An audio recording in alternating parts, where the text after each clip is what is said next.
네, 통신 및 네트워크 개론 24번째 시간이에요. 다른 것보다도 이 어나운스먼트에서 이제 그 발런터리 프로젝트라는 것에 대해서 이제 말씀을 좀 드려야 되는데, 이 발런터리 프로젝트는 말 그대로 발런터리예요. 그러니까 안 한다고 불이익이 있지 않아요. 근데 하면은 이제 어, 불성실하지 않았을 때는 이익이 있어요. 간단히 얘기하면 F를 받을 학생이 한 칸 올려줘요. 제가 D-로. 그런 면에서 이제 하면 좋은 일이 생길 가능성이 있고 어, 안 하면 이제 안 좋은 일이 생기는 게 아니라 안 해도 좋은 일이 생길 수가 있어요. 어떻게 하냐면 저는 이제 G스코어로 이렇게 학생들 성적을 나중에 다 바꾸거든요. 그래서 이제 적당히 잘라요. 그래서 어떤 학생이 예를 들어서 뭐 A 마이너스 그룹에 이렇게 학생들이 몇 명 있다고 합시다.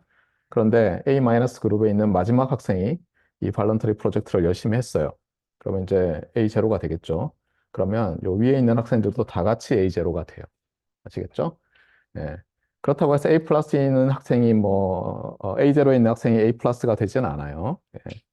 그러니까 A0에 있는 학생들 중에서 이 올라간 학생보다 위에 있는 학생들은 다 올라가요, 한 칸씩. 예, 그러니까 딱 보고 이제 자기랑 같은 그룹에 있는 것 같은데 발런터리 프로젝트를 할 것 같은 친구한테 열심히 밥을 사주면서 하라고 하세요.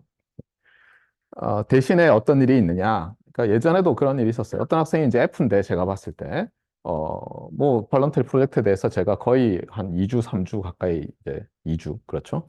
2주 이상 얘기를 하거든요. 안 했어요. 예, 안 해놓고는 이제 나중에 이제 F가 나가니까 찾아와서 뭐 김영란법에 위반되는 그런 말들을 막 하는 거예요. 예, 그렇다고 뇌물을 주진 않아요. 그렇죠? 말로만. 제가 안 된다. 분명히 기회를 줬는데 어, 시험도 엉망이고 숙제도 엉망이고 발런터리 프로젝트도 안 하고 그래놓고 지금 와서 뭐 자신의 인생이 어떻다고 나한테 얘기하면은 그 얼마나 무책임한 얘기냐 이렇게 해서 돌려보낸 학생들이 꽤 많이 있어요. 그래서 어쨌거나 F는 F예요. 그렇죠? 하지만, 마지막에, 발런터리 프로젝트를 해와서, 어, 좀 성의를 보인다 그러면 D-로 바꿔줄 거예요. 단, 시험을 보기 전까지 저랑 그 발런터리 프로젝트를 할 학생은 토픽을 정해야 돼요. 예. 보통 어떤 학생들이 어떻게 되냐면 기말고사를 엄청나게 못 봤어요. 그러면 꼭 연락을 해요. 갑자기 교수님 발런터리 프로젝트를 하려고 합니다. 그럼 안 받아줘요. 알겠어요? 예. 많은 경우에 그렇게 하면 뭐 이렇게 뭔가 이렇게 자기가 한 것 같지 않은 그런 걸 꼭 들고 오더라고요. 그래서 최대한 아무리 늦어도 기말고사 전까지는 저와 협의가 끝나야 돼요. 저한테 그냥 나는 이런 주제로 발런터리 프로젝트를 하겠다. 안 돼요. 그렇죠? 이 과목과 뭐 어떻게든 관련이 있어야 돼요. 그리고 제가 평가를 할 수 있는 내용이어야지, 뭐 이런 내용이 뭐 어떻습니까? 하고 봤더니, 컴퓨터공학과의 네트워크 박사과정생들이 하는 거 들고 와서 자기가 하겠다 그러면서 저보고 평가를 해달라고. 못해요. 못하기 때문에 그런 주제는 받을 수가 없어요. 그래서 여러분이 주의할 건 뭐냐면, 토픽을 여러분이 기말고사 보기 전까지 저한테 어프로브를 받아야지 이 발런터리 프로젝트를 하는 거예요. 그다음에 토픽은 당연히 이 코스와 관련이 있어야 돼요. 예전에 뭐 발런터리 프로젝트를 하라고 했더니 아무리 봐도 자기 설계 과제, 주제인 것 같은 걸 들고 와서 자꾸 관련이 있다고 하면서 이렇게 뭐 다시 사용하려고 한다든가 뭐 예를 들면 어떤 다른 과목에서 한 것 같은 거 들고 와서 주제를 하겠다고 하면은 제가 그럼 미안하다. 그건 안 된다고 해요. 그러니까 여러분들이 기말고사 보기 전까지 저랑 협의가 끝나야 돼요. 예, 예, 끝나면 제 기억에 거의 한 80% 학생들이 5명이 하면 4명은 이 발런터리 프로젝트로 한 그레이드 업 됐어요. 그러면 이제 따라서 학생들이 우르르 이렇게 예, 올라가게 되죠. 그래서 이 발런터리 프로젝트가 중요해요. 특히 아무래도 내가 이번 학기에 반드시 졸업을 해야 되는데 이 과목이 F가 나올 것 같다. 그래서 학점이 모자란다. 그런 학생들은 반드시 하세요. 네. 그 다음에 뭘 제출해야 되느냐. 그래서 날짜를 정했는데 14일까지 성적 제출 마감이라서 12일까지 자정까지겠죠. 예, 여러분이 저한테 그 링크를 보내줘야 돼요. 두 가지 파일 링크를. 하나는 프리젠테이션에 사용된 그 파일, PDF든 PPT든. 그 다음에 프리젠테이션을 뭐 녹화를 해도 되는데 뭐 OBS로 녹화라도 본인은 안 나와도 돼요. 물론 나와도 되죠. 여기 카메라 놓고 찍어도 되는데 불편할 테니까. 예, 음성이 어쨌든 들어가야 돼요. 그래서 여러분이 정 안 되면 줄줄줄 읽더라도 굉장히 여러분이 이해한 듯이 읽으면 노래 이게 가상화다가 되고 보면 어디서 파워포인트 어디서 보면 막 제목도 보면 이상하고 어디서 다운로드 받은 것 같아서 검색하면 그대로 있고 아니면 파워포인트인데 보면 이렇게 작성자 이렇게 갖다 대면 다른 사람 이름이 막 나타나는 경우가 있죠. 예, 뭐 어느 학교 파이널 프로젝트 이렇게 돼 있고 그런데다가 줄줄줄 읽지도 못한다. 예, 그러면 제가 이제 분노하는 수가 있어요. 그렇죠? 그래서 발란트리 프로젝트가 그때는 별로 효과가 없을 거예요. 그리고 심지어 여러분이 어, 제가 굉장히 의심을 했어요. 이건 본인이 한 것 같지도 않고 줄줄 읽었는데도 한 번도 안 읽어보고 소리내서 읽으면서 녹음을 한 것 같다. 예, 그런데 저한테 와서 막 항의를 한다. 그러면 저는 그냥 김영란법에 따르면 기관의 장에게 보고하게 돼 있어요. 실제로 제가 그래서 총장님께 보고한 적도 있어요. 어떤 학생이. 그리고 그 학생은 저뿐만 아니라 다른 수업에서도 전필 과목 또 문제가 있어가지고 저 말고도 다른 교수님도 총장님께 보고를 했어요. 예. 그래서 징계위원회에 회부된 적도 있으니까 괜히 이상한 거 하려고 하지 말고 굉장히 어려운 게 아니에요. 실제로 20분 정도 프레젠테이션을 하려면 파워포인트 20장이면 충분해요. 여러분이 보통 한 장에 한 1분 정도 설명을 하거든요. 평균적으로 그림을 좀 많이 넣는다 하더라도 뭐 15장에서 20장 정도 본인이 스스로 통신 및 네트워크에 관한 주제를 조사를 해서 잘 정리하고 적어도 무슨 말을 하는지는 암기를 잘 해가지고 그럴듯하게 여러분이 프레젠테이션을 잘 하면 아 그래 정성이 갸륵하다 해서 한글에도 올려주니까 하려면 하세요. 근데 재밌는 건 뭐냐면 꼭 보면 그 A 플러스 받는 학생들이 한 2명이서 이걸 해오더라고요. 예, 하라 그러면 꼭. 예, 그래서 채점을 하면서도 이미 이제 성적을 제가 매겨놓거든요. 왜 냈지?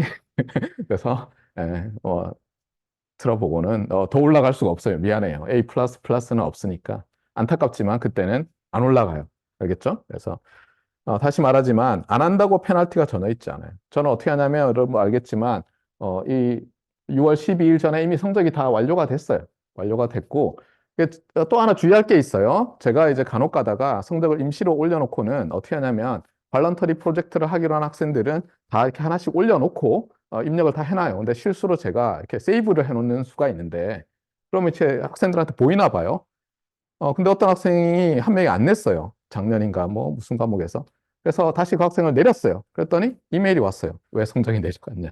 보니까 발런터리 프로젝트 안 했어요. 그래서 그거는 성적 완료를 내가 누른 적이 없는데 학교 시스템상 보이는 것 같은데 네가 본래 성적이 이거고 발런터리 프로젝트를 다 하는 걸로 생각하고 일단 다 올려놨는데 왜냐면 올라간 학생이 더 많으니까 예, 아니라서 그랬다 그랬더니 뭐 불만이 굉장히 많은 학생이 하나 있었어요.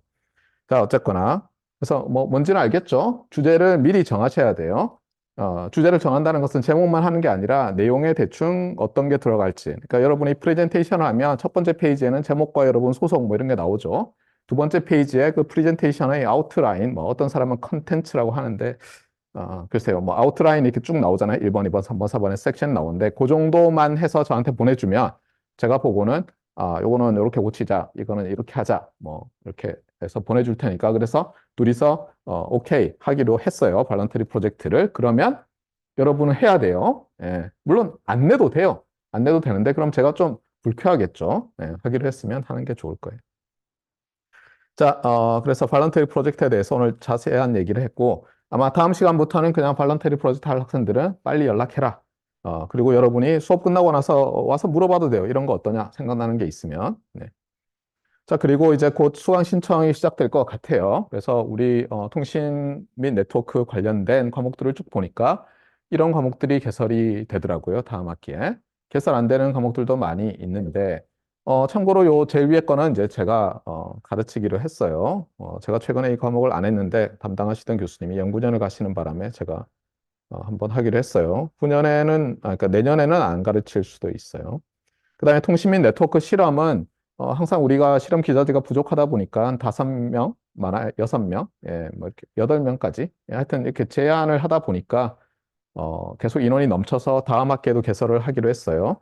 월요일 오후 5시부터인데 한 5시에서 짧으면 어제처럼 한 15분, 길면 한 50분 정도 내용에 대해서 설명을 하고 본래는 저녁 시간, 저녁 식사 시간이 있고 그다음에 실험을 하게 돼 있는데 보통 학생들이 그냥 뭐 밥 안 먹고 하더라고요. 먹을 걸 싸와서 실험실에서 먹어가면서. 그래서 월요일 날 실험 강의를 하고 바로 실험을 하는 걸로 이렇게 돼 있고 이 과목은 뭐 예비 리포트 이렇게 해서 열심히 쓰는 게 없어요. 그날 듣고 그날 해보는 거예요. 그리고 결과 보고서를 쓰는 거니까 일반적인 전공 실험과는 좀 다르다. 이렇게 보시면 되겠어요. 컴공과 학생들은 조금 어려움을 겪는 경우도 있는데 전자과 학생들은 물어보면 대체로 쉬웠다 이렇게 얘기를 많이 하더라고요.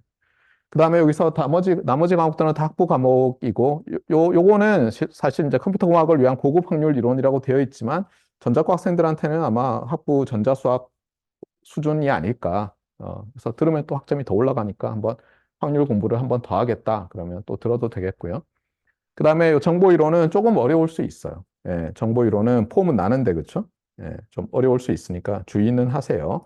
그런데 본인이 이제 확률 및 랜덤 프로세스를 공부하면서 매우 재밌었고 도대체 인포메이션이라는 것이 수학적으로 어떻게 정의되고 그것이 압축 그다음에 뭐 에러 커렉션 그다음에 시큐리티 이런 데 어떻게 쓰이는지 알고 싶으면 들어보면 아주 좋은 과목이에요. 뭐 지난 강의에서는 특별히 고칠 건 없었던 것 같고요. 우리는 지금 챕터 9부터 하고 있어요. 그래서 이 나머지들은 번호가 좀 이상하게 붙었는데 금방 끝낼 거고요. 이게 아마 8이겠죠, 그렇죠? 안 써지죠? 네. 하여튼 굴을 거의 뭐 오랫동안 하려고 할 거예요. 그래서 지난 시간에 우리가 챕터 9에서 일단 셀룰라 텔레커뮤니케이션 네트워크가 뭐냐에 대해서 배웠어요. 물론 이것은 학술적인 용어일 수도 있고 아닐 수도 있다 보니까 막 맨날 헷갈리는데 크게 보면 이래요. 크게 보면 Electrical Communications라는 게 있어요. 그러니까 전기를 이용해서 전기 현상을 이용해서 커뮤니케이션즈는 뭐예요? 커뮤니케이션에 사용되는 테크놀로지를 만든 거예요. 제가 지난번에 신문방송학과 전공인 학생이 또 전자전기공학에서 통신전공한 학생이 어떻게 복수형과 단수형을 다르게 쓰는지에 대해서 한번 얘기를 했었어요. 그래서 Electrical Communications라는 Electrical 시그널을 이용해서 통신을 하는 그런 테크놀로지가 어, 19세기 뭐 초반이라고 해야 되겠죠. 초반부터 발전하기 시작했어요. 그래서 19세기 초에는 이제 유선 전신이 나왔어요. 그래서 여러분이 지금도 전봇대, 전신주 할 때 그 전보, 전신이 바로 여기서 나온 거고요. 그 다음에 이제 19세기 후반에 뭐가 나왔습니까? 전화가 나왔죠. 그래서 어떻게 보면 유선 전화가 나오고 또 동시에 어떻게 됐습니까? 19세기에 또 아주 흥미로운 일들이 많이 생겼죠. 19세기에 19세기부터 20세기 후반부터 20세기 초반까지 서 이제 무선 전신이 나왔고요. 그다음에 20세기 초반에 이제 무선 뭐 음성이라고 할까요? 네. 쌍방향으로 할 수도 있었지만 많은 경우에는 어, 라디오 브로드캐스팅, 라디오 웨이브를 이용한 방송으로 썼기 때문에 무선 음성이라고 하겠어요. 이런 것들이 개발이 되었어요. 그리고 전쟁을 겪으면서 특히 뭐 2차 세계대전 이런 겪으면서 무선 통신이 매우 중요해지면서 동시에 또 이 레이더라는 게 매우 중요해졌죠.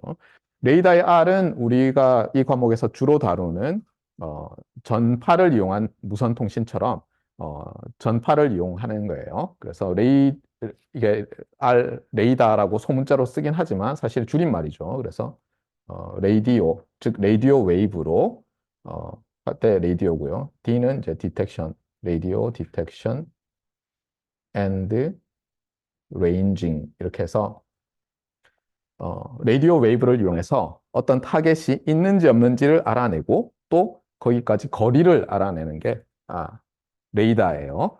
그래서 레이더 기술이 매우 발전을 하게 되었죠. 1945년 이럴 때예요. 그러니까 어떻게 보면 20세기 중반 전에 이제 레이더 기술이 발전했는데 당시에 뭐 연합군이든 뭐 주축국이든 어, 서로 이제 막 개발을 하려고 노력을 많이 했는데 어, 뭐 들리는 말에 따르면 결국은 미국이 더 빨리 좋은 레이더를 개발을 하면서 어, 특히 태평양 전쟁에서 그 막대한 이제 전과를 올리게 되는데 레이더에 대해서 보다는 이제 다른 것들 예를 들면 뭐 코드를 브레이크한다든가 뭐 이런 것들에 대해서 트릭을 써서 미드웨이 섬에 이제 일본 제국 함대가 다가오고 있다 이런 걸 미리 알아가지고 준비하고 있다거나 또는 재수가 좋아가지고 어, 방향을 잃고 좀 헤매던 다이브 바머 부대가 저기 뭐 일본 함선 하나가 열심히 가는데 본대로 합류하나 보다 해서 가가지고 본대에 있는 항공모함을 그냥 침몰시켜 버리죠. 뭐 이런 여러 가지 행운도 작용하고 그래서 오히려 레이더 기술에 대한 미국의 우위 덕분에 미국이 태평양 전쟁에서 상당한 성과를 올릴 수 있었다는 말은 잘 안 말해지고 있긴 하지만 여러분은 잘 모르겠지만 그 일본 사람들이 쓴 블루백스 문고라는 게 있어요. 예전에 제가 여러분 시절에는 막 대학생일 때도 막 읽었어요. 그래서 과학 기술 이런 데 대해서 이제 쭉 쓴 책인데 일본 사람이 쓴 그 레이더 기술에 관한 책을 보면 굉장히 그 당시에 낙후되었던 자기들의 레이더 기술에 대해서 막 통탄을 하면서 기술이 안 되면서 전쟁을 일으켜서 많은 젊은이들을 죽게 만들었다. 이러면서 뭐 후회하는, 안타까워하는 그런 얘기들도 있어요. 자, 어쨌거나. 그래서 이제 뭐 1995년에 저는 이게 중요한데 제가 요때 이제 한국에 있다가 미국으로 갔는데 요 전후로 이제 민간의 무선 통신 관련된 여러 기기들이 보급이 됐어요. 처음에는 이 삐삐라는 게 보급이 됐었죠. 페이저라고 해요. 여러분 어, 회로 시간에 배우는 그 페이저랑 다른 거예요. 예, 뭐 페이저 애널리시스 어쩌고 저쩌고 하는 거 있잖아요. 예, 그거랑 다른 거예요. 페이저예요. 참고로 공항에 가면 미국의 공항에 가면 간혹 가다가 이제 안내 방송이 나오는데 뭐 어느 뭐 몇 번 비행기로 어디로 가는 승객 누구를 찾습니다. 이렇게 할 때 we are paging 이렇게 얘기해요. 페이징 한다고 해요. 그래서 누구를 페이징 한다. 즉 찾습니다. 이런 건데 이 삐삐는 어떻게 되냐면 그냥 그 라디오처럼 브로드캐스팅을 쫙 일방향으로 하면은 얘가 이제 차고 있는 삐삐가 듣고는 삐리삐리 하면서 이제 조그만 액정 화면에다가 어, 발신자의 번호와 아주 짧은 문장 같은 거는 나오기도 했어요. 네. 예전에는 제가 저도 삐삐를 예전에 샀었는데 90년대 그 중반에 그 전에만 하더라도 삐삐조차도 너무 비싸가지고 그 응급실에 근무하는 그 의사들 정도만 그걸 차고 다녔어요. 그래서 예를 들어서 이제 저녁 먹으러 갔잖아요. 뭐 밥은 먹어야 되니까. 그리고 지금은 병원들이 구내 식당이 잘 돼 있지만 그때만 하더라도 뭐 아니었어요. 엉망이었어요. 제가 1997년에 여의도 성모병원에 입원할 일이 있어가지고 한 20일 정도 입원해 있었는데 남자 화장실에 휠체어가 들어가질 않았어요. 그러니까 다리가 문제가 생겨가지고 봉화지겸이라고 막 띵띵 붓는 거 있죠. 그래서 이제 병원에 입원을 했는데 예, 예, 들어가지 않는 거예요. 그래서 그못 걷는 상태에서도 막 이렇게 목발을 어떻게 짚고 화장실 가고 이런 아주 야만적인 곳이었어요. 그러니까 당연히 의사들도 밥을 먹으면 밖에 나가야 되고 뭐 이러죠. 그러면 이제 밖에 나갔다가 응급 환자가 오면 삐리삐리 하면은 달려가야죠. 밥 먹다가. 네, 그런 시절이었어요. 그래서 이 삐삐라는 게 보급이 되면서 사람들이 무선 통신 상당히 그럴듯해 라고 막 하고 있었어요. 그러다가 전에도 봤지만 불과 5년 사이에 어떤 일이 있었냐면 우리나라가 세계 최초의 국가로서 CDMA 시스템으로 되어 있는 CDMA라는 방식의 2.5세대라고도 하고 2세대라고도 하는데 뭐 세대라는 게 정확히 칼같이 구별되는 건 아니었으니까 옛날에는 2.5세대 셀룰라 뭐 텔레컴 또 모바일 셀룰라 모바일이라고 하는데 뭐 당연히 모바일이니까 셀룰라죠. 셀룰라 모바일 어, 텔레커뮤니케이션 커뮤니케이션 시스템 서비스를 시작해요. 그리고 전에도 말했지만 이게 너무너무 잘 돼가지고 우리나라 회사들이 뭐 엄청난 매출을 올렸죠. 핸드폰 팔아서 돈 벌고 뭐. 그리고 전 세계적으로도 이게 대세가 되면서 제가 여기 대학원 때인데 석박사 할 때인데 요 2000년을 목표로 해서 전 세계적으로 이 3세대 서드 제너레이션 모바일 텔레커뮤니케이션 시스템을 표준을 딱 하나를 만들자라는 그런 움직임이 이제 나타났어요. 그래서 그때 서드 제너레이션 파트너십 프로젝트라는 컨소시엄이 하나 생겼어요. 3GPP라는.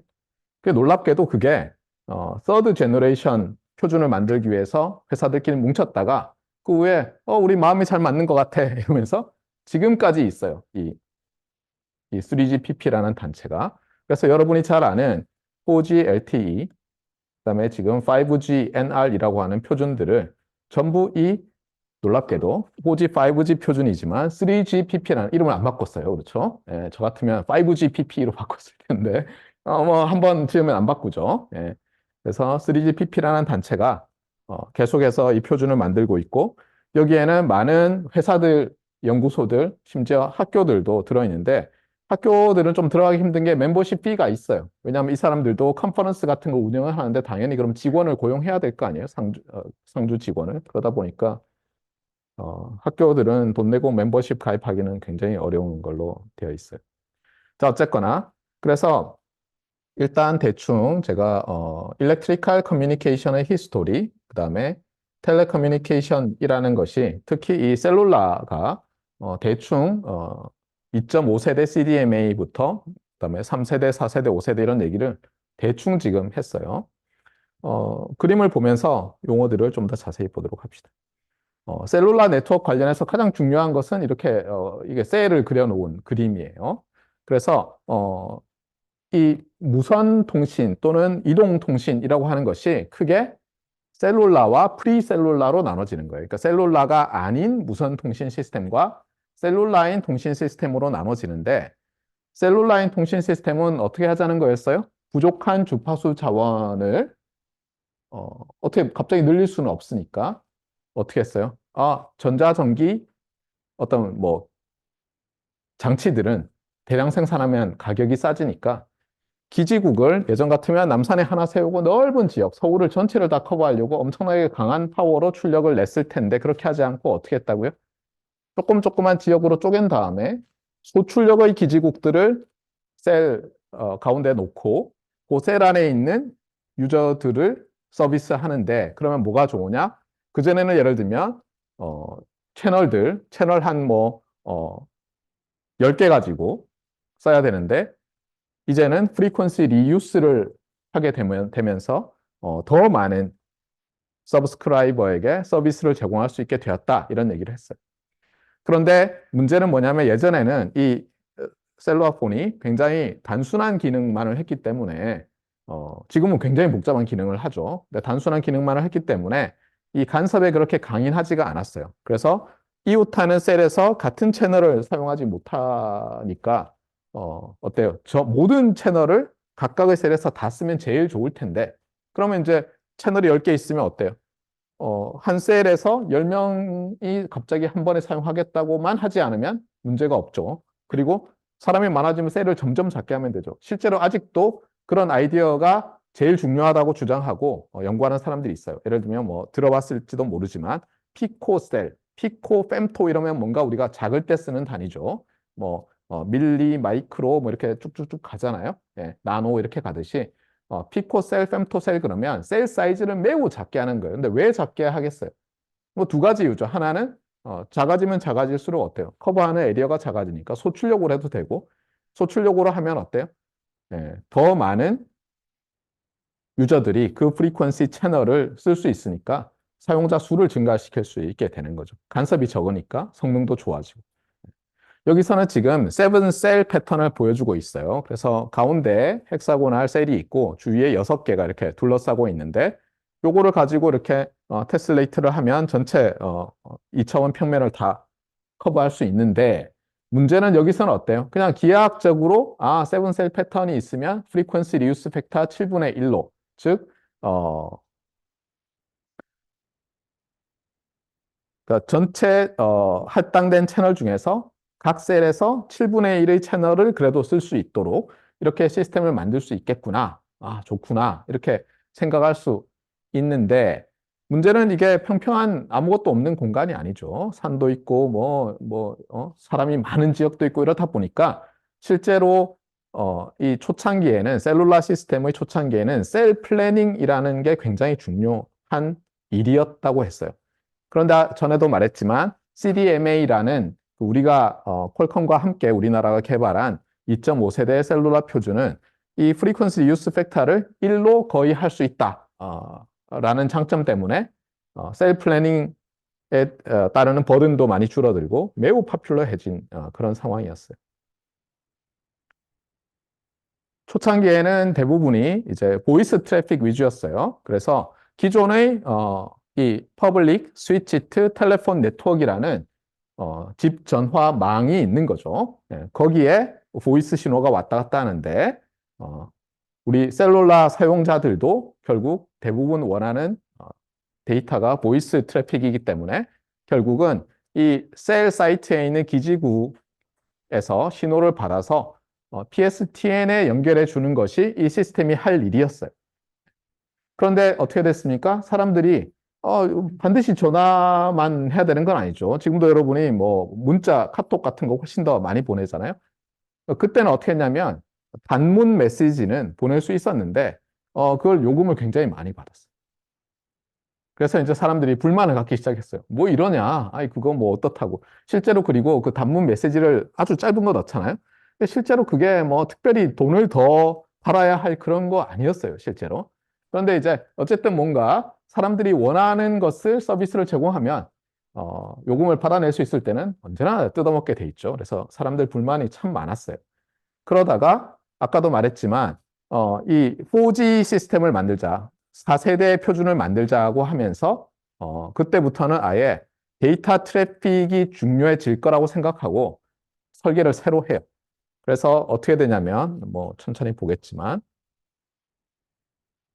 네. 이건 2세대고요.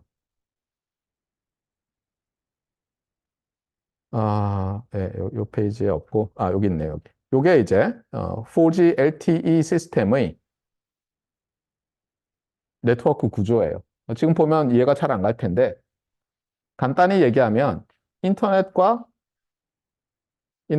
연결하는 것이 목표 중에 하나였기 때문에 인터넷에서 그러면 뭐 이렇게 어디 연결돼서 ISP를 통해서 여러분이 집에 컴퓨터가 있을 수도 있잖아요. 그렇죠?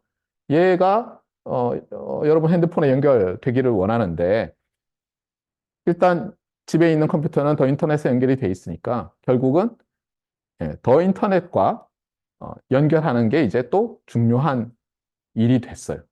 그리고 또 하나는 기기 성능이 워낙 좋아지니까 이제 보이스까지 여러분 뭐 보이스 오버 LTE 이런 말 들어봤겠지만 보이스까지 그냥 패켓에 넣어가지고 보내면 되겠다. 이렇게 되면서 어,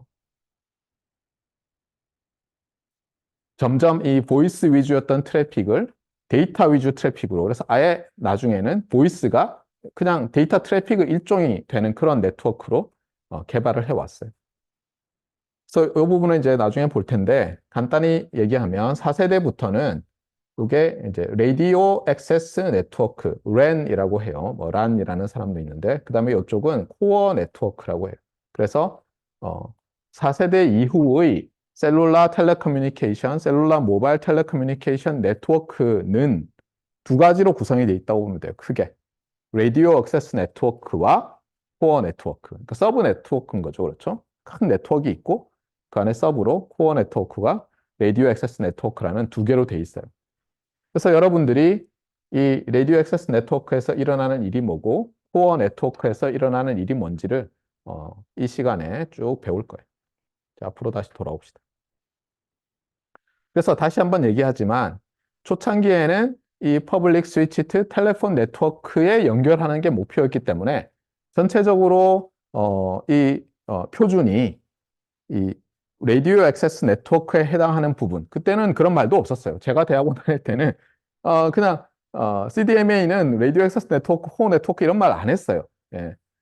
GSM 하는 사람들은 그런 말들을 좀 했는데 제가 유럽 사람들이 2세대 셀룰라 표준을 이미 개발해서 표준화를 마치고 사용 서비스를 하고 있었다고 얘기했잖아요. 우리나라에서 G7 프로젝트의 일환으로 이동통신 시스템을 개발하겠다고 했을 때 유럽 사람들은 이미 코어 네트워크 이런 개념이 조금 있었어요. 비록 그들도 연결하려는 목적은 PSTN 시스템이었지만 그래서 다시 돌아와서 셀룰라 텔레커뮤니케이션 시스템의 메이저 트래픽은 초반에는 보이스였고 따라서 PSTN이라는 요 박스처럼 그려놨지만 이게 전국으로 연결된 전화국과 수없이 많은 전화선들로 되어 있는 네트워크예요. 네, 그렇게 되어 있었어요. 그래서 여기도 보면 알겠지만 지금은 이제 데이터, 보이스, 오디오, 비디오 뭐 이런 트래픽이 왔다 갔다 하고 있고 점점 더 비디오 트래픽 양이 늘어나고 있는데 어, 넥스트 빅띵이라고 하는 트래픽은 어떤 걸까요? 잘 모르겠어요. 그렇죠? 쉽지 않아요. 예. 뭐 애플이 지난번에 뭐예요? 뭐 비전 프로인가요? 뭐 이런 거 낼 때만 하더라도 아 이제 저게 점점 파퓰러리티를 얻어가서 뭔가 새로운 킬러 앱이 되지 않을까 했는데 보면 좀 이제 또 사람들이 관심이 식은 것 같아요. 예. 참 이 뭐랄까요? 이 3D 뭐 기기라고 하나요? 쓰는 거 예. 이런 게 잘 안 되는 것 같아요. 예. 예전에 이제 전공하신 교수님, 그러니까 전공과 관련된 교수님께서 계셨는데 그분이 그런 말씀하시더라고요. 실제로 우리는 보면 우리가 이렇게 보고 있으면 보는 것 같지만 실제로 이렇게 눈을 돌리잖아요. 그러면 이게 빛이 우리의 광학계를 통해서 들어올 때 좀 달라지잖아요. 이거를 뇌가 순간적으로 다 이렇게 코렉션을 하고 있대요. 그런데 문제는 뭐냐면 우리가 오큘러스 같은 걸 딱 끼잖아요. 그럼 우리가 눈을 돌린다고 해서 우리 눈에 그러니까 실제로 이 물체가 있을 때 우리 눈에 들어와서 우리는 훈련이 돼 있잖아요. 눈을 돌리면 어떻게 커렉션을 하고 거기에 맞게 이미지를 바꿔주지 않는다는 거예요. 예를 들면 여러분이 사용하는 값싼 어떤 3D 기기들이 여러분 눈동자에 따라서 이걸 조금씩 교정해 준다 이런 얘기 잘 못 들어봤을 거라고요. 몰라요. 그 애플의 비전 프로는 그게 되는지는 모르겠는데, 그런 것을 하지 않으면 어떻게 되느냐? 그 교수님 말씀은 좀 있으면 사람이 두통을 느끼기 시작한대. 그러니까 이게 뭔가 이게 안 맞는 거예요. 마치 우리가 멀미하는 거랑 비슷하다는 거예요. 그러니까 차에 앉아서 예를 들면 버스를 타고 가는데 멀리 안 보고 그냥 책을 보고 있으면 멀미하는 사람들이 있죠. 그 이유가 뭐냐면 사람들은 뭔가 흔들릴 때 이 같이 배경들이 같이 흔들려 줘야지 이게 되는데 그래서 책을 딱 보고 있으면 예를 들어 몸은 흔들리는 것 같고 뭐 하는데 여기는 그대로 있잖아요. 이러면서 이제 멀미가 난다는 거예요. 그래서 멀미 날 때 뭐 해결하는 방법이 뭐 멀미약을 붙이는 것도 있지만 귀에 붙이고 뭐 이런 거 있죠. 멀리 보라고 하잖아요. 멀리 보면서 이렇게 흔들리는 거에 따라서 이제 몸이 저절로 뇌가 반응을 하는데 어, 그게 안 된다는 거죠. 모르겠어요. 여러분은 어떻게 생각하세요? 앞으로 이 셀룰라 텔레커뮤니케이션 네트워크를 통해서 점점 늘어날 새로운 트래픽이 어떤 거일 것 같아요. 저는 아직은 잘 모르겠어요. 네. 근데 어쨌거나 점점 더 늘어나서 어, 뭐 인터넷을 대체하는 날까지 오지 않을까. 그리고 사실 인터넷을 완전히 대체한다기보다는 서로 상호 보완적인 게 많이 있죠. 그렇죠? 네. 어떤 때는 여러분이 심지어 학교에 연결된 와이파이로 연결된 네트워크 끊고 그냥 5G 네트워크에 연결해서 보는 경우도 있잖아요. 자, 그래서 뭐 목표는 뭐냐면 이 셀룰라 이동통신의 목표는 뭐 언제 어디서나 누구에게나 이런 거죠. 그래서 일본의 경우에는 엔티티가 그 셀룰라 서비스 회사 이름을 도코모 이렇게 어디에나 이런 거죠. 이름을 지었다 이렇게 얘기를 했었어요. 자, 셀룰라 네트워크에서는 말 그대로 이름이 말하듯이 셀룰라 컨셉이라는 새로운 개념을 도입해서 무선 이동통신망을 만든 거예요. 그리고 이 셀룰라 컨셉이 처음 나온 곳도 전에 한번 얘기했던 그 AT&T라는 미국 그 아메리칸 텔레폰 앤 텔레그램 그 컴퍼니의 연구기관이었던 벨 레버러토리즈가 브랜치가 여러 개 있었는데 그 중에 통신을 연구하는 곳에서 낸 아이디어예요. 그래서 제가 전에도 얘기했듯이 위대한 발명들은 어떻다고요?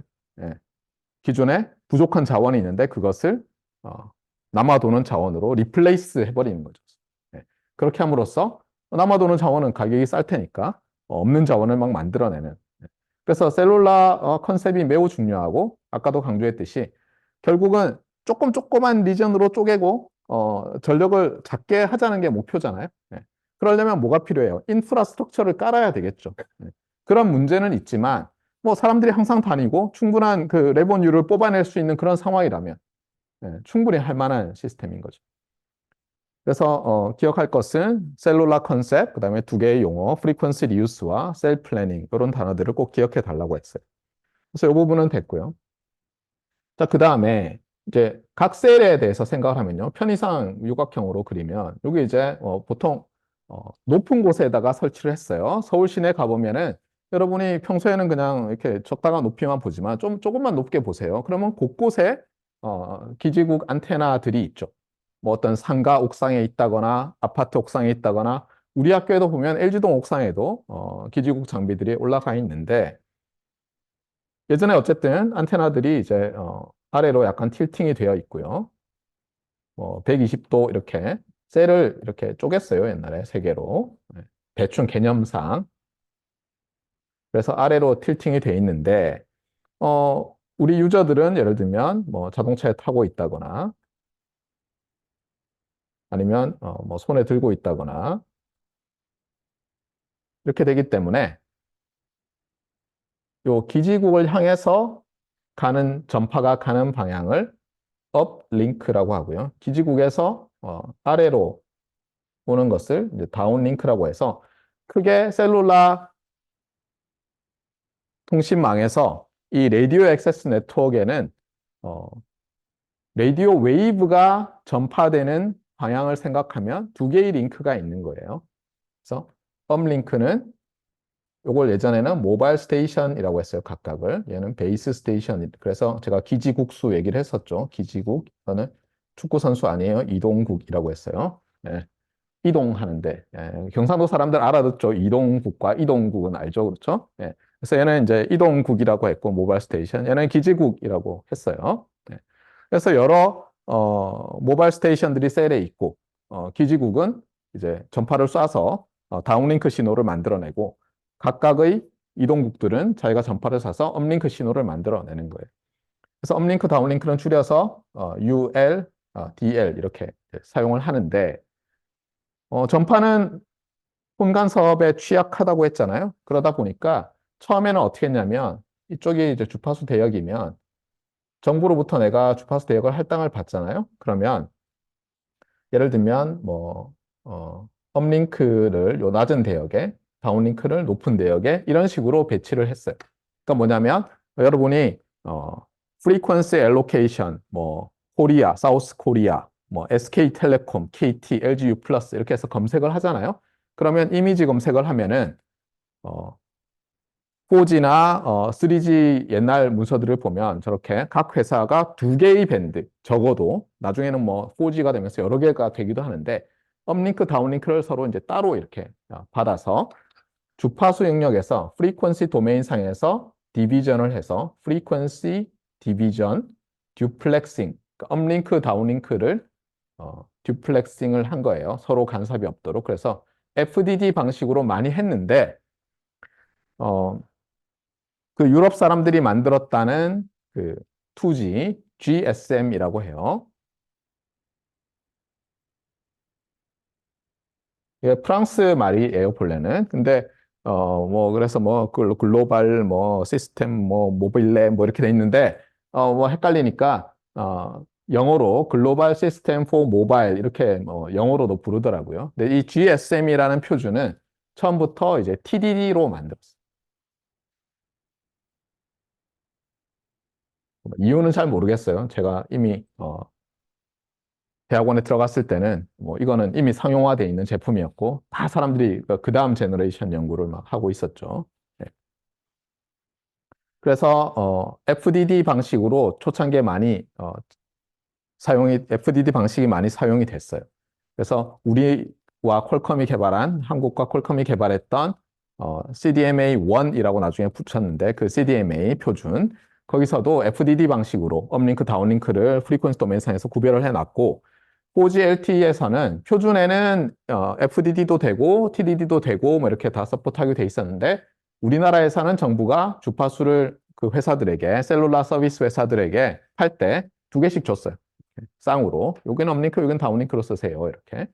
그리고 지금 5G에서는 어떻게 되냐면 그냥 한 덩어리씩 이렇게 아마 100MHz씩 줬을 거예요. 처음에 LGU 플러스가 80메가를 받았다가 아마 추가로 20메가를 더 받아서 지금은 아마 100이었던 것 같은데 아니면 180이나. 예. 그래서 5G에서는 업링크, 다운링크를 TDD로 할 수 있는 모드로 우리나라에서는 지금 사용하고 있는데 표준에는 FDD로 할 수도 있게 되어 있어요. 자, 셀룰라에서 기본적으로 사용되는 단어는 그래서 이제 기지국과 이동국이라고 했죠. 기지국과 이동국인데 문제는 뭐냐면 우리가 표준에 따라서 이 예를 들면 다니는데, 저거는 뭐니? 저거 이동국이야 하면 안 되잖아요. 저거는 몇 세대를 지원하는 이동국인지 이런 게 필요하잖아요. 그래서 어느 순간부터는 이 기지국이라는 말보다는 예를 들면 4G LTE용으로 만든 기지국은 예를 들면 뭐 E 노드 B 이름이 이상하죠. 5G NR용 기지국에 대해서는 뭐 G 노드 B, 뭐 GNB 이런 식으로 표준해서 부르고 있고 물론 당연히 E, G 이런 거는 알파벳 순서고 뭐 당연히 다른 번호들도 달려 있어요. 근데 대충 여러분이 편리하게 생각하려면은 E 노드 B라고 돼 있으면 4G LTE 기지국을 말한다 이렇게 보면 대충 다 맞아요. 그다음에 G 노드 B 그러면 5G NR 기지국을 부르는 거다. 이렇게 보면 되겠어요. 그래서 여기서도 이제 설명을 하고 있지만 셀룰라 네트워크가 되면서 셀룰라 이동 통신을 하게 되면서 기지국들이 어때요? 어, 트랜스밋 파워를 확 줄이게 된 거죠. 지금 뭐 40W라고 돼 있는데 평소에 저것보다 더 적게 쏘지 않을까. 파워 컨트롤을 하거든요. 그래서 가까이 간다고 해서 특별히 건강에 이상이 있는 것 같진 않아요. 전에 한번 설명을 했지만 요 우리 LG동 옥상에 있는 그 엘리베이터실 위에 거기에 이제 안테나들이 많이 있는데 어느 순간부터 모 교수님께서 이제 두통이 있는 것 같다. 그래서 왜 그런 거 같냐 저보고 그래서 혹시 뭐 안테나 때문에 그렇지 않으실까요? 해가지고 이제 얘기를 했어요. 그래서 전파관리국이랑 그 회사 두 군데가 와서 측정을 했는데 어쨌든 그들이 측정한 바에 따르면 전개 강도가 그 제한선 이하라서 큰 문제 없는 것으로 이렇게 보여지고 있어요. 그래서 여기도 나와 있지만 이제 또 하나 여러분이 기억해야 될 단어가 이 핸드오버라는 건데 이 셀 사이즈가 굉장히 크거나 아니면 셀이 아니라고 해보세요. 그러면 엄청나게 큰 파워로 쏘니까 그 파워가 닿는 곳에서는 이제 서비스가 잘 되고 안 닿으면 서비스가 안 되겠죠. 그런데 셀룰라망은 어떻게 돼요? 여러분이 어떤 셀에서 다른 셀로 자동차를 타고 휙 지나가고 있다고 생각하면 어떻게 해야 됩니까? 여러분이 전화를 하고 있는데 중간에 끊어지면 안 되잖아요. 그래서 부드럽게 어, 이 전화 통화를 예전 같으면 전화 통화를 이어줘야 돼요. 넘겨줘야 돼요. 이것을 핸드오버라고 했어요. 그래서 기지국들이 서로 정보를 교환하면서 어떤 이동국이 휘잉 지나가고 있으면 잠깐 지금 여기서 신호가 올 거 아니에요? 점점 나한테 강해지는 것 같아. 곧 이쪽으로 넘겨야겠어. 이런 것들을 이 셀룰라 네트워크가 결정을 했어요. 네. 그런데 이제 이것뿐만 아니라 보이스 트래픽뿐만 아니라 데이터 트래픽 이런 게 가니까 시큐리티 문제도 있죠. 그렇죠? 예를 들면 데이터 패킷을 핸드오프 하다가 뭐 잘못돼가지고 제가 뭐 1,000억 원을 제 계좌에서 A 계좌에서 B 계좌로 옮겨야 되는데 그냥 여러분 계좌로 쫙 뿌려졌어요. 그러면 큰일 나겠죠. 예. 그래서 이제 점점 더 복잡해지는 이런 컨트롤들이 들어가게 돼요. 그래서 나중에 보면 4G LTE부터는 어떻게 하냐면 보이스도 데이터잖아요. 그래서 데이터 트래픽에 관한 부분이 있고 이 컨트롤 트래픽에 관한 부분이 이제 중요해져서 이름도 붙여요. 예, 그거를 또 이제 유저 플레인, 컨트롤 플레인 이렇게 붙이는데 좀 이따가 보겠어요. 자, 그래서 기지국은 자기 기지국 내에 있는 그 이동국들이 이제 연결하려 그러면 연결해도 돼. 채널이 충분히 있어. 나는 몇 번 채널로 해. 옛날 같으면 그렇게 신호를 뭐 주고받고 하면서 제어를 하는 거예요. 예전에 셀룰라 초창기에는 어때요? 예를 들면 유저 수가 너무 많아요. CDMA 전에. 그럼 어떻게 되냐면 이동하다가 그냥 콜이 드랍되는 거예요. 왜냐하면 요 셀에는 요 셀에는 별로 없어가지고 사용하는 사람들이 당시에 내가 차를 타고 지나가면서 예를 들면 1번 채널 가지고 PSTN에 연결해서 잘 전화를 하고 있었어요. 그런데 점점 이웃 셀로 가는데 이 셀에는 하필이면 사람들이 와글와글 다들 켜고 있어가지고 채널이 남지 않아요. 그럼 어떻게 됩니까? 예, 그걸 하드 리미트라고 하죠. 그 채널 수가 한정이 돼 있으니까 그냥 콜이 드랍되는 거예요. 그래서 콜 드랍이 문제가 있었어요. 그런데 CDMA는 어떻게 되냐면 한 명 더 끼워 넣는다고 모든 사람들이 갑자기 콜이 드랍되거나 아니면 이 사람을 못 넣거나 이렇게 하지 않아요. 그건 이제 그레이스풀 데그러데이션이라고 하는데 서서히 이렇게 성능이 나빠지는데 핵심은 보이스 트래픽이니까 처음부터 우리가 마진을 어느 정도 두거든요. 그러니까 이 정도 뭐 마진이 있는데 인터페런스가 들어오면은 처음엔 좀 괜찮은 거예요. 그래서 전에도 말했지만 CDMA 시스템 처음에 개발될 때 퀄컴에서 이제 광고를 엄청나게 했어요. 우리는 100배 이상의 유저를 서비스할 수 있다. 기존에 당연히 세컨드 제너레이션 GSM보다 더 잘할 수 있다. 이런 식으로 이제 광고를 해서 어떻게 보면 이제 대한민국의 우리 고위 공무원들이 홀라당 넘어간 거죠. 와, 이거 저 회사랑 조인트로 해서 하면은 앞으로 우리 후손들이 잘 먹고 잘 살겠구나. 참 멋진 직업이죠, 그렇죠?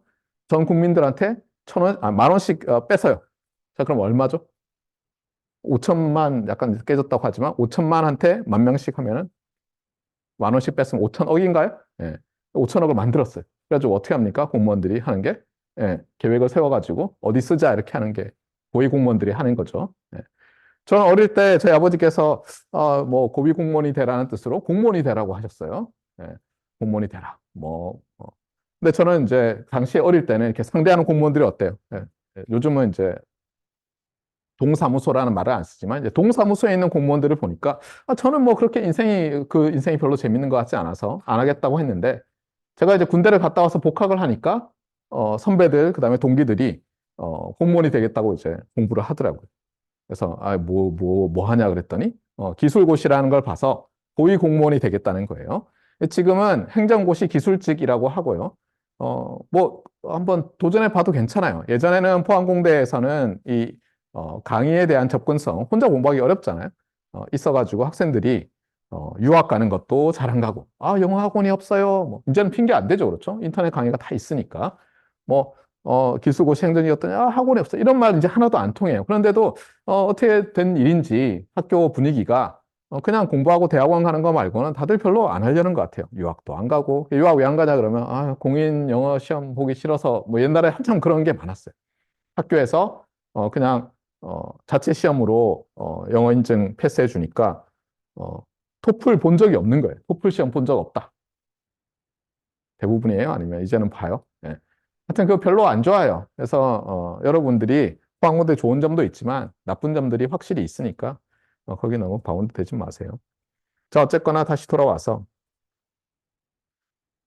빨리 진도를 나가야 됩니다. 그래서 이제 기지국들이 중요해요.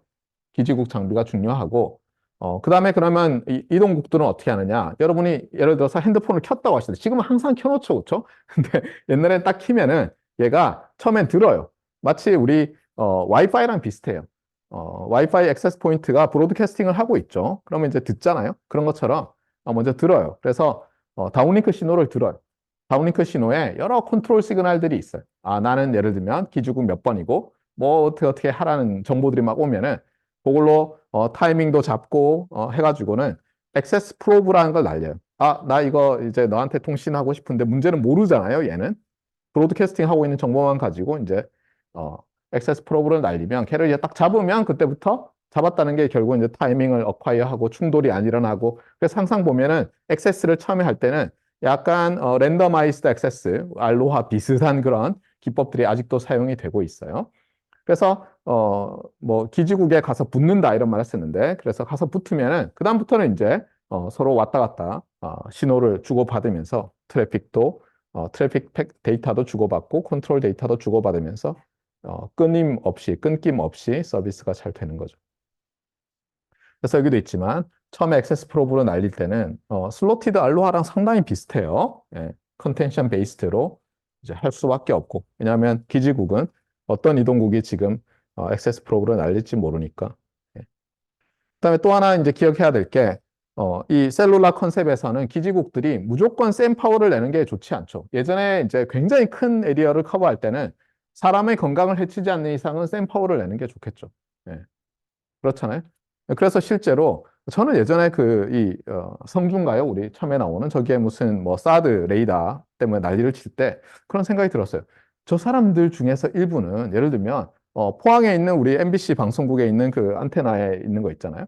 라든가 아니면 그 라디오 방송 그러니까 라디오 방송 안테나 같은 것들이 어떤 출력을 내는지는 알고나 있을까?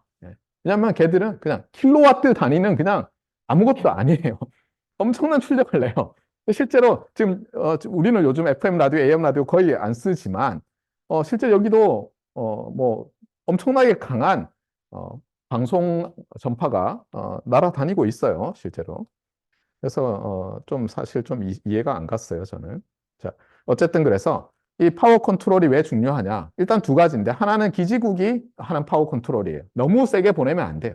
너무 세면 내가 보내는 시그널이 옆에 셀의 기지국이 내는 시그널과 혼신이 돼서 어, 그쪽 셀에 있는 이동국들이 통신이 잘 안 되겠죠. 그다음에 또 하나는 이제 이동국들이 쓰는 전화예요. 신호예요. 얘도 어때요? 내 기지국에만 신호가 가면 되지. 너무 세가지고 딴 데 갈 필요 없잖아요. 그래서 셀룰라망에서는 파워 컨트롤이라는 게 매우 중요하고요. 특히 이 CDMA 시스템, 우리와 퀄컴이 개발했던 CDMA 시스템은 내가 내 보이스 트래픽이 잘 가기만 하면 출력을 키운다고 도움이 되는 게 아니에요. 오히려 내가 키우면 다른 사람들에게는 내 신호가 간섭일 뿐이거든요. 물론 화이트 가우시안 노이즈처럼 만들게 되어 있긴 하지만 어쨌든 노이즈 베리언스가 이렇게 올라가니까 그래서 파워 컨트롤을 잘 하도록 알고리즘들이 들어있어요. 그리고 놀랍게도 여러분이 사용하는 핸드폰은 1와트 출력이 되지 않아요. 거의 이제 밀리와트 단위로 출력을 내고 있는데 다만 이 다운링크 신호가 낮아지면 얘가 물론 클로즈드 루프로 파워 컨트롤도 하지만 오픈 루프로도 하기 때문에 예를 들면 다운링크 신호가 확 줄잖아요. 그럼 얘가 파워를 높여요. 왜냐하면 채널은 소위 말해서 리시프라서티라는 게 있어요. 그래서 뭐냐면 기지국에서 어떤 이동국까지 이 채널이 다운링크 채널이 예를 들면 채널 게인이 떨어지면 업링크가 늘어날 리는 좀 적죠. 그렇죠? 예. 그래서 이 다운링크 신호가 떨어지면 파워를 좀 키우려고 해요. 아, 내가 좀 신호를 키워야지 내 신호가 업링크로 기지국에 전달되겠구나. 그래서 여러분이 핸드폰으로 머리에 대고 전화를 그냥 해요. 1층에서. 그러다가 엘리베이터를 타요. 그러면 얘가 갑자기 파워를 확 높이죠. 별로 좋은 일은 아니에요. 물론 LG동에는 서울에 있는 아파트들과는 달리 위에 뭐 중계기가 안 달려 있어서 들어가면 그냥 끊기니까 괜히 전화하려고 하지 마세요. 네. 라고 얘기했더니 어느 회사는 또 된다고 그러던데요. 네. 혹시 뭐 되는 회사 있어요? KT나 LG U 플러스는 엘리베이터 안에서도 잘 되나요? LG동? 이렇게 물으면 학부생이라서 올라갈 일이 없습니다. 뭐 이런 말도 하던데. 자, 그 다음에 이제 이 3G 때부터 이 코어 네트워크라는 말이 나오기 시작했는데 실제로 2G GSM에서도 코어 네트워크라는 말이 있었어요. 그러면 왜 그때부터 코어 네트워크라는 말이 나왔느냐? 한국에는 셀룰라망이 없었기 때문에 그 퀄컴과 우리나라 회사들이 개발한 망을 그냥 쭉 깔고 그 다음에 PSTN에 연결하면 됐는데 이 3G 표준을 만들 때부터는 뭐예요? 우리가 이제 데이터를 많이 보낼 수 있도록 해보자. 이런 얘기들이 막 나왔다고 했어요. 그런데 여러분도 뭐 알겠지만 사실 이 셀룰라 서비스 회사들이 상당히 많은 돈을 여러분으로부터 징수하는 것 같잖아요. 네. 사실 인프라 사업이거든요. 전국에 기지국을 깔아야 돼요. 그리고 그 기지국들을 다 연결을 해야 돼요. 자기들 네트워크에. 그리고 그거를 인터넷에서도 연결해야 되고 인터넷에도 예전 같으면 PSTN에도 연결해야 되고 다 공짜가 아니죠. 광 케이블 깔아서 기지국들 간의 컨트롤도 하고. 자, 그러면 여러분 같으면 새로운 표준이 나왔어요. 그러면 유선 구간이 있고 무선 구간이 있을 텐데 웬만하면 이 유선 구간은 새로 안 뜯어내고 그냥 쓰고 싶지 않겠어요? 이 유선 구간에 해당하는 게 코어 네트워크이다 보니까 이 3GPP에서 3세대 WCDMA라는 이게 와이드밴드 CDMA예요. 퀄컴이랑 우리가 만들었던 거는 그냥 CDMA라고 상업적으로 얘기했고 3GPP에서 만든 것은 와이드밴드 CDMA라고 해서 WCDMA라고 했는데 지금 기준으로 보면 와이드하지 않아요. 한 3. 몇 메가헤르츠밖에 안 돼요. 지금 5세대는 뭐 100메가 이렇게 쓰는데 당시에 그 우리가 처음에 쓰던 퀄컴 CDMA는 한 1.2메가 정도밖에 안 됐기 때문에 3.5메가 넘어가면 와이드 밴드네요. 그렇죠? 예, 항상 모든 형용사는 비교급이죠. 비교급이라고 뭐 모어, 뭐 ER 이런 거 안 붙어도 다 비교급이죠. 다시 돌아와서 그래서 이 WCDMA를 표준을 만들 때 3GPP에서 이 라디오 액세스 네트워크에 대해서 주로 연구를 하고 코어 네트워크는 GSM 코어 네트워크를 재사용하자. 재사용할 수 있게 그렇게 표준을 만들었어요. 왜 그랬겠어요? 유럽의 셀룰라 서비스 회사들이 인프라를 다시 깔기 싫었던 거예요. 그리고 어차피 보이스 위주고 문자 조금 보내는 건데 뭘 새로 바꿔 있는 거 쓰자. 그래서 저는 이제 어떻게 생각했냐면 잠깐만 우리나라에는 GSM 코어 네트워크가 없는데 그러면 우리나라에서 3G 서비스를 하려 그러면 퀄컴이 만든 CDMA가 또 있겠네. 참고로 3GPP2라는 또 컨소시엄이 있었어요. 네. 이 3GPP2에서는 퀄컴이 들어있었고요. CDMA 2000이라는 표준을 만들어요. 당연히 코어 네트워크에 해당하는 거는 백워드 컴패터블하게 상당히 설계를 했겠죠. 예전에 CDMA와. 그래서 제가 이제 대학원 다닐 때인데 교수가 막 됐을 때쯤 되는데 그렇죠. 이게 이제 우리나라에서 어떤 표준을 채택해야 되느냐로 논쟁이 벌어졌어요. 근데 어쨌든 정부는 세 개의 회사, 지금도 있는 그 회사들이에요. 회사들에게 너희들이 어떤 표준을 쓸지 정하되 한 표준이 한 표준을 세 회사가 다 쓰면 안 된다. 이렇게 얘기했어요. 그럼 이제 눈치를 볼 거 아니에요? 예. 예를 들면 내가 KT인데 KT의 담당자인데 나는 WCDMA를 하고 싶어요. 근데 LG U 플러스랑 SKT도 WCDMA로 하면 어때요? 세 개를 심사해서 하나를 떨어뜨릴 거 아니에요. 그 제안서를 잘못 쓰면 떨어뜨리는 회사가 되고 그러면 이제 담당자는 이렇게 되겠죠. 예. 실제로 그래서 이제 어떤 쪽으로 프로포즈를 써야 되느냐 뭐 이런 얘기가 나왔는데 저는 그때 이제 철부지였죠. 그냥 기술만 보고는 아니 지금 CDMA 1이라고 나중에 불렀어요. 2세대 CDMA 망이 깔려 있는데 이게 퀄컴과 우리나라가 한 시스템이에요. 당연히 이걸로 가야 되는 거고 저는 기술적으로 얘가 더 낫다고 생각했어요. 여러 가지 이유로. 예. 그래서 이제 뭐 사람들이 뭐라 그러길래 이거는 기술을 조금이라도 아는 사람이면 당연히 이걸로 하자고 할 거다. 생각했는데 웬걸 딱 마감했는데 바로 신문에 났는데 새 회사가 전부 이거 하겠다고 한 거예요.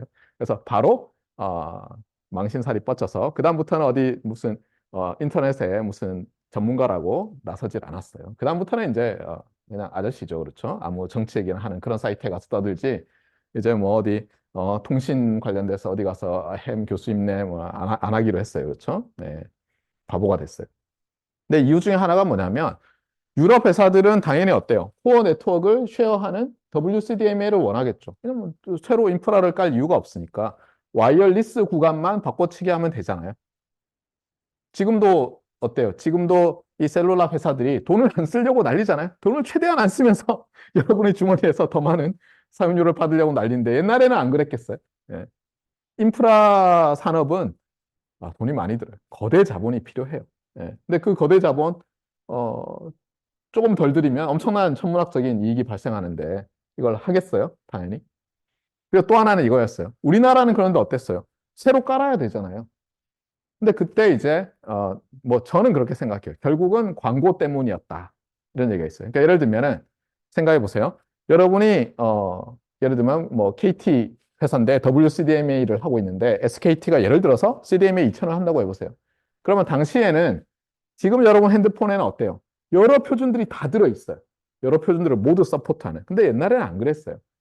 옛날에는 우리 CDMA, 이 CDMA 1이라고 했는데 이거 쓸 때 있잖아요. 유럽에 가려면 전화기를 둘 다 되는 비싼 폰을 빌려서 가든가 아니면 공항에서 그 SKT 부스에 가면은 전화기 빌려줬어요. 유럽에 여행 가세요. 요 전화기 쓰세요. 이렇게. 그래서 이제 그런데 예를 들어서 WCDMA 폰을 갖고 있으면 유럽에 가면 유럽의 근데 거의 모든 나라들이 WCDMA를 썼을 거니까 광고를 이렇게 하면 되죠. 너 공항 가면서 뭐 하니? 전화기 바꾸러. 나 아직도 전화기 바꾸니? 이러면 이제 어때요? 우리나라는 바로 모든 사람들이 예, 예를 들면 이걸 쓰는 회사로 안 가려고 그러겠죠. 예. 물론 생각보다는 그 우려가 없었어요. 왜냐하면 굉장히 빠르게 기술이 발전하면서 그냥 얘도 지원하고 얘도 지원하는 칩이 그냥 들어가기 시작한 거예요. 네. 그래서 어쨌거나 히스토리를 얘기해 주면 그래서 세 개 회사가 전부 다 지원을 해서 심사를 해서 LG U 플러스가 떨어져요. 그래서 LG U 플러스에 대놓고 정부가 자자 우리 이거 약속했어 떨어지는 회사는 CDMA로 해야 된다고.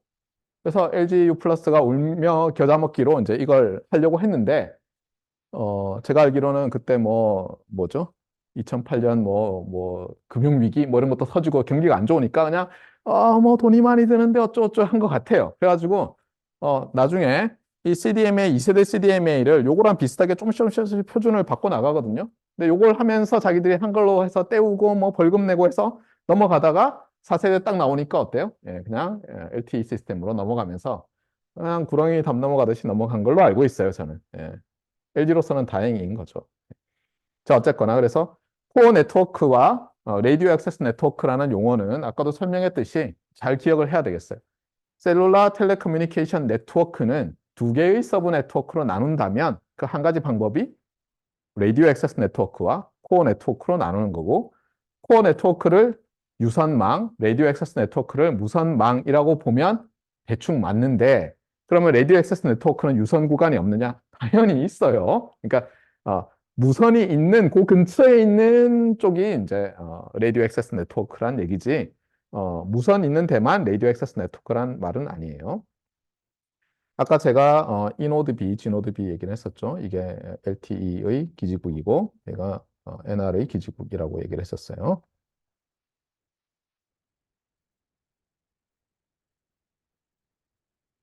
자, 그래서 이제 요게 그 코어 네트워크와 레디오 액세스 네트워크를 그림으로 나타내고 있는데 여기 보면 이제 모바일 스테이션이란 말 대신에 유저 이퀴먼트라는 UE라는 표현들이 4G LTE 표준 할 때부터 이제 많이 사용돼서 지금은 여러분들이 UE 이런 표현을 훨씬 많이 쓸 거예요. 모바일 스테이션 그러면 뭐 언제적 얘기야? 약간 이렇게 할 수가 있어요.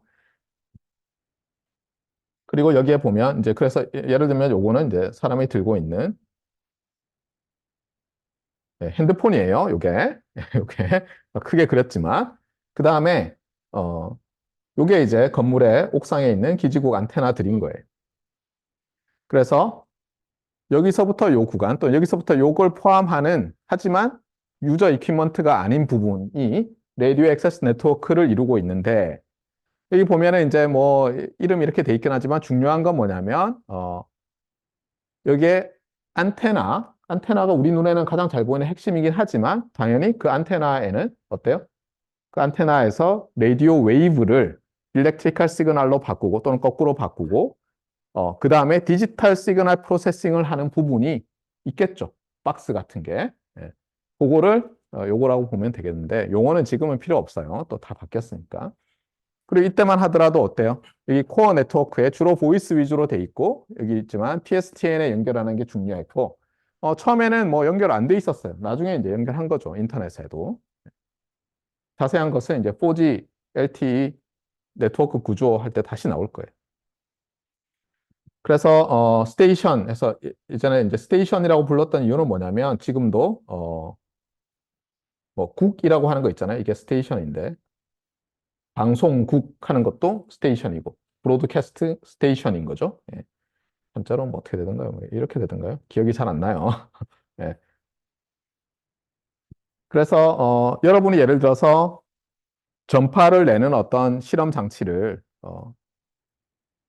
가지고 실험을 하고 싶다. 그러면 이 허가를 받아야 돼요. 특정한 출력 이하로만 하지 않으면 이하로 하지 않을 경우에 일정 출력 이상이 되면 허가를 받아야 되고 이거를 라디오 스테이션이라고 하는 거죠. 그래서 여러분이 무슨 국 허가를 받아야 돼요. 예, 실험국 예를 들면 뭐 익스페리멘트를 위한 스테이션이겠죠. 라디오 스테이션이란 말이죠. 그래서 실험국 허가를 받고 이런 절차가 있어요. 그래서 저희 연구실에서도 실험국 허가를 받아서 실험하고 이렇게 했었어요. 그리고 또 하나 이제 요즘 나오는 말들 중에서 이 릴레이 스테이션이라는 게 있는데 여기서부터 여기까지 가고 여기서부터 가는데 문제가 있으면 중간에다가 예, 어떤 장치를 만들어서 중계를 해주는 거죠. 그래서 이건 뭐 일종의 뭐 중계국이라고 해야 되나요? 예, 그런 것들도 개념들도 있어요. 자, 그러면 셀룰라 시스템이 좋은 일만 있느냐? 당연히 어려움이 있죠. 예, 어떤 어려움이 있겠어요? 말했지만 인프라를 깔아야 되는 거죠. 인프라를 깔아야 되니까 돈이 많이 들어요. 예, 돈이 많이 들고 특히 대도시에는 더 많은 기지국을 깔아야 될 거 아니에요? 왜냐하면 사람도 많으니까. 그런데 대도시에는 이미 어때요? 다 땅을 누군가가 가지고 있어요. 안테나를 올리려고 하면은 어때요? 예, 이렇게 되죠. 그러니까 예를 들어서 서울시의 강남대로 옆에 있는데 사람들이 SK텔레콤 잘 안 터져요. 막 연락을 하잖아요. 그럼 SK텔레콤에서 회의를 하겠죠. 우리 안테나가 지금 어디 세워져 있는데 어느 지역이 음영 지역이에요. 잘 안 돼요. 서비스 안 된다고 자꾸 불만을 가지면 고객이 떠날 수도 있고 회사 이미지가 안 좋아지죠. 그럼 어떻게 됐어요? 어디에다 안테나 하나 더 달아야 되겠구나 하는데 뭐 우리 땅이 아니잖아요. 그러면 가서 협상을 해야죠. 보니까 무슨 상가가 있어요. 상가 주인이랑 협상을 하면 상가 주인이 뭐라고 합니까? 난 그런 거 필요 없어요. 사용료 내세요. 그러면 이제 사용료를 내고 그럼 비용이 증가되는 거죠. 다만 제가 알기로는 그래요. 그 아파트들 있잖아요. 아파트들은 엘리베이터 테스트가 안 된다고 막 전화를 하잖아요. 그러면 제가 알기로는 그 회사가 SKT나 KT나 U+가 아파트 관리사무소에 있는 그 담당 직원을 찾아가요. 그래서 민원이 많은데 우리가 중계기를 달아줄 테니까 대신에 요금은 당신들이 내라. 전기 요금이나 이런 거. 그다음 공간도 돈 받지 마라. 여러분들 뭐 아파트 입주민들을 위한 건데 이런 식으로 협상을 한다고 들었어요. 예. 어쨌거나 그래서 실제로 이 인프라를 까는 데 돈이 많이 들어요. 그런데 이 코리아텔레콤과 KT가 아주 강점이 있어요. KT는 예전에 뭘 했었죠? 예, 국영 기업이었죠, 본래. 그래서 상당히 많은 땅을 가지고 있어요. 전화선이 지나가야 되니까. 상당히 많은 전신주들도 가지고 있어요. 그러다가 이제 예전에 사고가 났어요. 그 평창 올림픽 할 땐가 KT에서 이제 자기들이 그 네트워크 깔아놓은 어떤 어떤 땅에다 묻은 곳인지 공중에 해놓은 곳인지는 잘 모르겠어요. 저도 기사가 기억이 안 나는데 놀라운 일을 발견한 거예요. 딱 보니까 자기들이 깔아놓지 않은 네트워크 라인이 들어있는 거예요. 그래서 찾아봤더니 나머지 두 회사 중에 한 회사가 허락도 안 받고 거기다가 케이블을 넣은 거예요. 그래서 난리가 난 적이 있어요. 네. 근데 어쨌거나 KT가 참 많은 땅을 가지고 있어요. 재밌는 건 뭐냐면 여기 유광 넘어가잖아요. 우리 학교에서 이렇게 등산로에서 넘어가잖아요. 제가 우리 꼬마들이랑 한 2주 전에 산책할 겸 가봤는데 그 아파트에 유광 아파트에 보니까 그 뭐 팔각정처럼 돼 있는 뭐 이런 쉬는 데가 있는데 그 옆에 공중전화 부스가 아직도 있더라고요. 그래서 이제 저희 꼬마가 저건 뭐냐 그래서 전화다. 그러니까 얘는 핸드폰밖에 못 봤어요. 태어나서. 그렇죠? 전화라고는. 공중전화 부스를 보더니 너무 신기해하는 거예요. 그래서 저기다가는 동전을 넣어야 된다. 근데 요즘 세대는 어떻죠? 예, 돈이란 걸 본 적이 잘 없어요. 부모들이 다 신용카드로 긁고 송금을 하니까. 참 큰일이에요. 근데 어쨌거나 KT는 많은 땅을 가지고 있어요. 그래서 그게 또 강점이 되지 않을까 앞으로. 자, 그래서 일단 9.1 뭐 셀룰라 관련해서 간단하게 봤고요. 지금 시간이 벌써 너무 많이 지나버렸는데 네. 이제 9.2 섹션을 보도록 합시다. 그래서 이제 테크놀로지 에볼루션인데 셀룰라라는 게 이제 도입이 돼서 그 이후에 이 기술이 발전을 했는데 뭐 그냥 여러분 생각에는 그래 뭐 표준이 계속 좋아지고 뭐 이렇게 생각하지만 그까지만 하면 안 되고 아까 말했지만 3GPP라는 그런 단체들, 컨소시엄들이 어떻게 만들어졌고 도대체 이 세상의 셀룰라 표준은 누가 만들자고 깃발을 들어올리고 이런 걸 좀 알아야 되겠다는 거예요. 그래서 이제 여기 얘기를 하면 이 ITU라는 유엔 산하 기구가 있어요. 전에도 말했지만 라디오를 이용한 애플리케이션들이 나오자마자 국제적인 문제가 되기 시작했어요. 왜냐하면 혼간섭이 생기니까, 혼신과 간섭이 생기니까. 국제기구가 만들었는데 그 중에 하나가 ITU라는 거예요. 그래서 International Telecommunication Union 이렇게 돼 있어서 거기서 회의를 해요. 그래서 이 대역은 어떻게 쓰고 저 대역은 어떻게 쓰고 어느 나라는 적게 쓰고 뭐 세게 쓰고 심지어 뭘 하느냐 천구의 적도에 우리 정지위성들이 떠 있죠. 그 정지위성들 위치까지도 유엔에서 ITU에서 협의를 해서 할당을 해요. 안 그러면 어때요? 뭐, 여러분도 알겠지만 대충 천구의 적도에 있다고 해서 다 정지 궤도가 되는 것도 아니고 거리가 있으니까 촘촘하게 놔야 될 거 아니에요? 여러 나라들이 있으니까. 그래서 거기다가 예를 들면 몇 도에다가 뭐 대한민국은 무궁화 위성을 놔라. 그다음에 그 옆에 이제 일본의 어떤 통신 위성이 있으면 그러면 너는 무궁화 위성은 일본 위성이 레프트 핸드 폴라라이제이션으로 서큘러 폴라라이즈 되어 있는 신호를 쏘니까 너희 한국 거는 라이트 핸드 서큘러 폴라라이즈 되어 있는 걸로 보내라. 이런 것들을 다 회의를 해서 정해요. 그게 ITU예요. 그런데 이 처음에 셀룰라 표준이 나올 때는 이 ITU가 그렇게 큰 역할을 하진 않았어요. 그냥 통상적으로 여기는 이동통신용으로 국제적으로 배정을 해서 서로 쓰자 이 정도만 했는데 ITU가 IMT 2000이라는 이름으로 전 세계에 공모를 하는 거예요. 자, 우리가 ITU가 이렇게 얘기하는 거예요. 우리가 전 세계 표준 하나를 정해줄게. 프로포저를 나한테 다 내.